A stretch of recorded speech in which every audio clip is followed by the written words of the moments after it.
चलिए आज जरा समय में पीछे चलते हैं, बहुत पीछे, 7वीं सदी में। एक ऐसे शख्स से मिलते हैं जिनका गणित और खगोल विज्ञान में किया गया काम आज भी हमें हैरान कर देता है। और उनका नाम था भास्कर प्रथम। ये सवाल एक तरह से भास्कर प्रथम के काम का सार है। देखिए, उन्हें अक्सर महान आर्यभट्ट के काम को समझाने वाले, मतलब एक इंटरप्रेटर के तौर पर जाना जाता है। पर जैसा कि हम देखेंगे ना, वो उससे कहीं कहीं ज्यादा थे। उन्होंने सिर्फ आर्यभट्ट के विचारों को बचाया ही नहीं, बल्कि उन्हें एक नया आयाम दिया, उन्हें आगे बढ़ाया। तो चलिए आज के इस सफर पर निकलते हैं। हम बात करेंगे कि वो कैसे एक जीनियस को समझा रहे थे, फिर देखेंगे कि कैसे उन्होंने नंबरों की दुनिया में एक क्रांति ला दी। उनकी 3 महान किताबों के बारे में जानेंगे, उनके लगभग परफेक्ट साइन फॉर्मूला को समझेंगे और उनके दूसरे गणितीय चमत्कारों पर भी नजर डालेंगे। और आखिर में हम देखेंगे कि उनकी विरासत आज भी कैसे जिंदा है। तो सबसे पहले ये समझना जरूरी है कि भास्कर प्रथम कौन थे और कहाँ से आए थे। वो कोई अकेले काम करने वाले थिंकर नहीं थे। वो तो आर्यभट्ट के एस्ट्रोनॉमिकल स्कूल के कह सकते हैं सबसे अहम स्कॉलर थे। जरा सोचिए, हम बात कर रहे हैं 7वीं सदी की। भास्कर का जन्म हुआ था सौराष्ट्र में, जो आज का गुजरात है। एस्ट्रोनॉमी की तालीम उन्हें अपने पिता से ही मिली। और देखिए, 629 एडी आते आते उन्होंने अपना सबसे जरूरी काम लिख डाला था, आर्यभट्ट के काम पर एक कमेंट्री। इसी एक काम ने उन्हें आर्यभट्ट की परंपरा का सबसे बड़ा नाम बना दिया। अब आते हैं भास्कर के पहले और शायद सबसे बड़े योगदान पर। और ये गणित के लिए एक बहुत बहुत बड़ा मील का पत्थर था।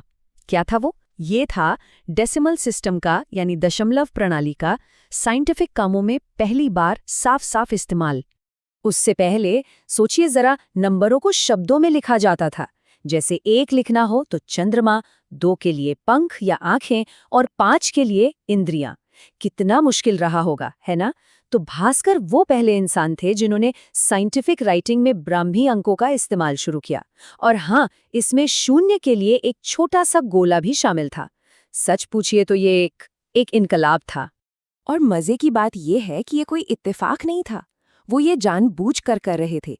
वो अक्सर पहले नंबर को शब्दों में लिखते और फिर कहते अंकेर अपी, मतलब और अंकों में इसे ऐसे पढ़ा जाएगा।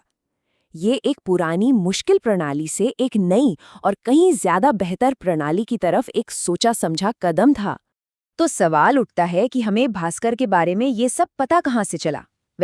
जो कुछ भी हम उनके बारे में जानते हैं वो उनकी लिखी 3 मुख्य किताबों से आता है।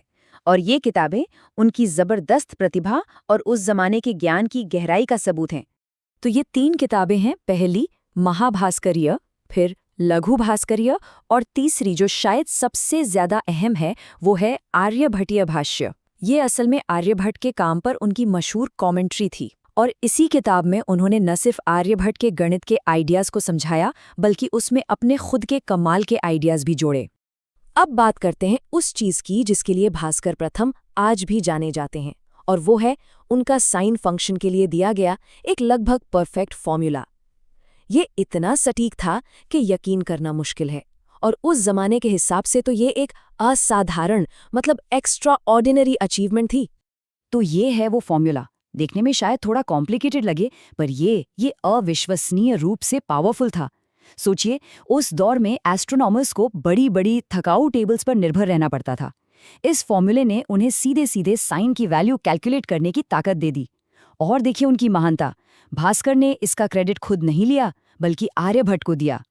तो ये कितना सटीक था, जरा इन नंबरों पर नजर डालिए। अलग अलग एंगल्स पर भास्कर के फॉर्मूले से निकली वैल्यूज और आज के असली साइन वैल्यूज को देखें तो पता चलता है कि ये मान एक दूसरे के कितने ज्यादा करीब हैं। ये वाकई में हैरान करने वाला है। अगर इसे और सीधे सीधे कहें तो इस फॉर्मूले में जो गलती की गुंजाइश थी, जो एरर था, वो 1.9% से भी कम था। उस जमाने में जब सब कुछ हाथ से कैलकुलेट होता था, खगोलीय गणनाओं के लिए इतनी सटीकता, ये तो बस कमाल ही था। ये प्रैक्टिकल था, एलिगेंट था और अपने वक्त से बहुत बहुत आगे था। लेकिन रुकिए, बात सिर्फ साइन फॉर्मूले पर ही खत्म नहीं होती। भास्कर सिर्फ एक वन हिट वंडर नहीं थे। उनका काम गणित के कई अलग अलग आइडियाज को कवर करता है। इससे पता चलता है कि उनकी दिलचस्पी और समझ कितनी गहरी और कितनी फैली हुई थी। जरा इस पुरानी गणितीय पहेली को देखिए। हे गणितज्ञ, मुझे बताओ, वो कौन सा वर्ग है जिसे 8 से गुणा करने पर एकता के साथ एक वर्ग बन जाता है? आज हम इसे पेल्स इक्वेशन के नाम से जानते हैं। आसान भाषा में कहें तो इसमें ऐसे नंबर ढूंढने होते हैं जो पूरी संख्या हों, और भास्कर ने न सिर्फ ऐसी पहेलियां सामने रखीं बल्कि उन्हें सुलझाने के तरीकों पर भी काम किया, जो उस दौर के हिसाब से एक बहुत ही एडवांस टॉपिक था। और लिस्ट यहीं खत्म नहीं होती। उन्होंने चक्रीय चतुर्भुज पर भी बात की, मतलब ऐसी 4 भुजाओं वाली आकृतियां जो एक सर्कल के अंदर एकदम फिट हो जाएं। उन्होंने ये भी तर्क दिया कि पाई एक अपरिमेय संख्या है, यानी इसे कभी भी एक साधारण फ्रैक्शन के रूप में नहीं लिखा जा सकता। और तो और वो उन शुरुआती गणितज्ञों में से थे जिन्होंने अपने काम में नेगेटिव नंबरों का भी इस्तेमाल किया। ये सब दिखाता है कि उनकी सोच कितनी विशाल थी। तो आखिर में सवाल ये है कि भास्कर प्रथम का असली प्रभाव क्या है, उनकी विरासत, उनकी लेगेसी क्या है? और यकीन मानिए, ये सिर्फ गणित की किताबों के पन्नों तक ही सीमित नहीं है, ये उससे कहीं आगे तक जाती है। और इसका शायद सबसे जबरदस्त उदाहरण आज के दौर में मिलता है। सोचिए, उनकी मृत्यु के 1000 साल से भी ज्यादा गुजर गए, और फिर जब भारत ने स्पेस एज में कदम रखा तो अपने शुरुआती सैटेलाइट्स में से एक का नाम भास्कर प्रथम के सम्मान में भास्कर 1 रखा। ये पुराने ज्ञान और आज के विज्ञान के बीच का कितना खूबसूरत कनेक्शन है। और बस इसी सोच के साथ हम आज की बात खत्म करते हैं।